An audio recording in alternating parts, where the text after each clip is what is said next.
Manchester United have something up their sleeve to prevent 3 players from leaving / Manchester United respond as hundreds of unhappy fans fume at Old Trafford delay.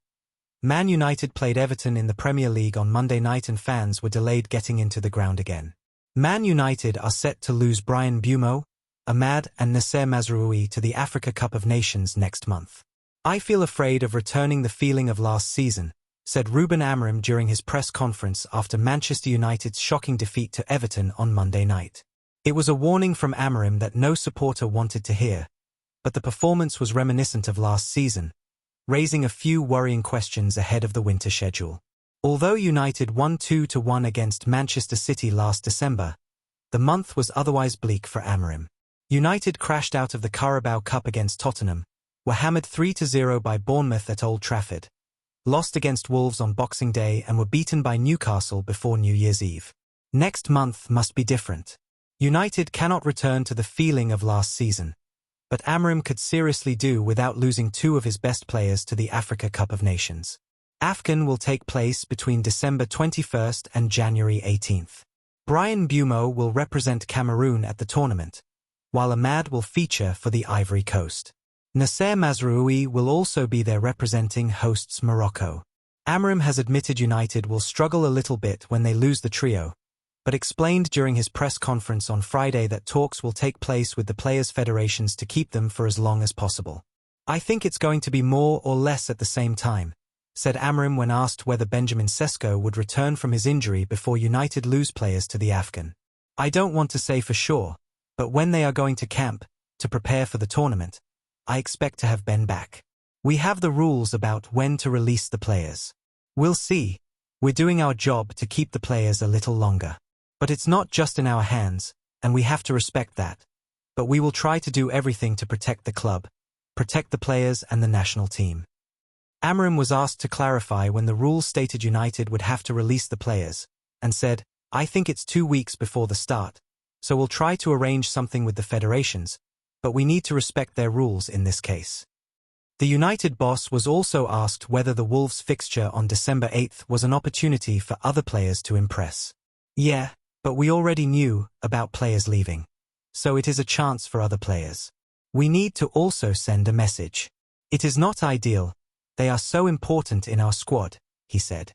United have been in this situation previously, with AFCON looming during the campaign, but losing 3 players at once to the tournament is a new challenge for the club to maneuver. Amorim will be desperate to keep Mbeumo and Ahmad for as long as possible. Mbeumo has contributed 6 goals and an assist in 13 appearances this season, while Ahmad has also been important.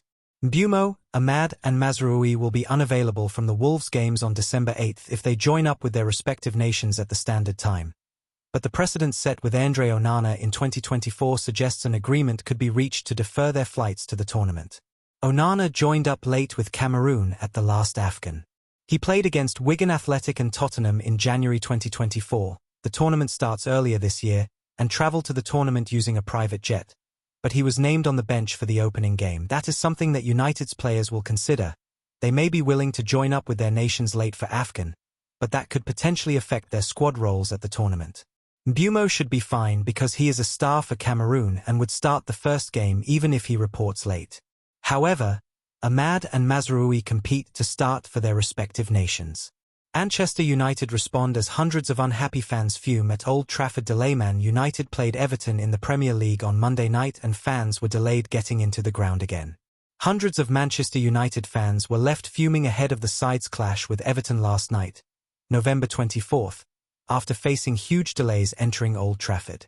Questions are now being raised over the stewarding of the turnstiles at the ground. Some supporters have revealed they missed the start of the Premier League game against the Toffees. It is understood delays were partly caused by the length of searches conducted by stewards, as well as a shift to NFC, near-field communication, technology to gain entry to the stadium. There were widespread reports of issues with fans entering the Stretford end. United need to do better for their fans. It has been like this all season when trying to get into the Stretford end and all around Old Trafford, a fan posted on social media. Another supporter described the delay as a S*****************. Season ticket holder Graham Barton has complained to United about the length of the queues in the past, but he believed Monday's delay was the worst he has encountered. Barton told the Manchester Evening News, "It's been happening now for several years since the Manchester bombing. We all get searched before we go in, and this year, they've changed the entrance through the turnstiles. You have to use the NFC technology now rather than a barcode on your phone. That has slowed it down a little bit. But the problem is, I'm W11, you have 4 turnstiles, and there are barriers dividing you up as you queue up. And you've got 6 stewards searching, and they're usually quite slow. That makes a massive queue, and by the time the queue gets to the wall, the chief steward tells them to search quicker. So the searches aren't adequate anyway, and there's a massive queue." Barton continued, "It's a safety risk because you don't need anything to get to that point. When I got there, it was the longest the queue had ever been. It went right back to the wall. It was about 20 feet along the wall. I took the photos when I got there and spoke to one of the top stewards about it. I didn't like his attitude. He said it wasn't a problem, and I said I'm not comfortable standing in the queue. Think of the Manchester bombing. What if someone wanted to blow someone up here? There were hundreds of people. Then he said it's the turnstiles being slow, not the search time. I have complained about the length of the queues before to the stewards. Also when the club sent one of the surveys to season ticket holders, I put down that queuing was an issue." The men contacted United for a response to supporter concerns about turnstile delays. A Manchester United spokesperson said, "We understand the frustration of fans caught in queues close to kickoff, and we are constantly looking for ways to improve flows, including deploying additional stewarding staff to help deal with any issues causing holdups at turnstiles." However, in general, digital ticketing has been working well and there were no systemic problems reported last night. The best way to avoid queues is to arrive at the stadium in plenty of time before kickoff, although we do appreciate that this can be more difficult for midweek games, and that many fans were affected by traffic congestion around the United were also by fans who encountered problems at the turnstiles before the season's opening fixture against. Thank you for listening.